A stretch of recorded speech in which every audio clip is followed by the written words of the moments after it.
Mara tu mwanaume alipofika kwenye eneo la vyuma chakavu junkyard, aliona kitu cha ajabu sana. Mbele yake kulikuwa na birika la chai lililovunjika, lakini kwa macho yake ya utaalamu aligundua mara moja kuwa hilo lilikuwa ni kifaa cha kale cha thamani kubwa. Haraka akamwendea mmiliki wa eneo hilo ili alinunue, lakini mmiliki alipogundua kuwa mwanaume anapenda sana lile birika, akaongeza bei mara moja. Akasema, siuzi chini ya dola 500. Mwanaume alijifanya kusita kidogo, kisha akatoa dola 500 na kulinunua. Lakini mara tu baada ya kununua, hakufaulu kuficha furaha yake kubwa. Baadaye akaenda kwenye duka la vitu vya kale, antique shop, ili kuliuza. Lakini meneja wa duka alikataa hata kuliangalia, kwa sababu birika lilikuwa linatoa harufu mbaya sana. Mwanaume akamwambia, nimelipata kwenye eneo la vyuma chakavu, bado sijapata muda wa kulisafisha. Meneja aliposikia hilo, alikasirika sana. Akataka kumfukuza nje, akisema huwezi kuleta takataka kutoka dampo na kusema ni kitu cha kale. Lakini wakati huo huo, mtaalamu wa vitu vya kale alipita karibu. Alipotazama tu lile birika, aligundua mara moja kuwa si la kawaida. Alichukua darubini ndogo, magnifying glass, akaichunguza kwa makini sana. Baada ya muda, akasema kwa mshangao, hii ni birika lililotumiwa na mfalme wa zamani miaka 200 iliyopita.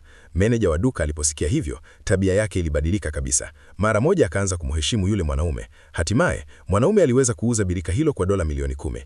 Mmiliki wa duka alivutiwa sana na uwezo wa mwanaume wa kutambua vitu vya kale. Hivyo akamchukua hadi kwenye mnada wa vitu vya kale. Kitu cha kwanza kuuzwa kilikuwa mchoro maarufu wa kale uliokuwa na miaka 15. Watu wengi walitaka kuununua. Wakaanza kupandisha bei mmoja baada ya mwingine. Lakini wakati mmiliki wa duka alipokuwa karibu kutoa bei, mwanaume alimzuia. Akasema, mchoro huu ni bandia. Maneno hayo yaliwafanya watu wote kucheka. Walidhani mwanaume huyo hajui chochote kuhusu vitu vya kale. Hata yule mtaalamu aliyekuwa nyuma yao alionekana kuamini kuwa mchoro huo ni wa kweli. Mwisho, kijana mmoja tajiri alinunua ule mchoro. Mmiliki wa duka alikasirika sana, akamlaumu mwanaume kwa kusema uongo na kuwafanya wakose kununua ule mchoro. Kijana tajiri akaonyesha ule mchoro mbele ya mwanaume, lakini mwanaume akasema kwa utulivu, ninaweza kuthibitisha kuwa mchoro huu si wa kweli. Hilo lilimkasirisha sana kijana tajiri. Akamwambia, basi thibitisha sasa hivi. Mwanaume akachukua maji kidogo mdomoni, kisha akayatemea moja kwa moja kwenye mchoro. Watu wote wakashangaa sana. Mtaalamu wa vitu vya kale alihuzunika, akifikiri kuwa mchoro umeharibiwa. Lakini alipougusa kwa mkono,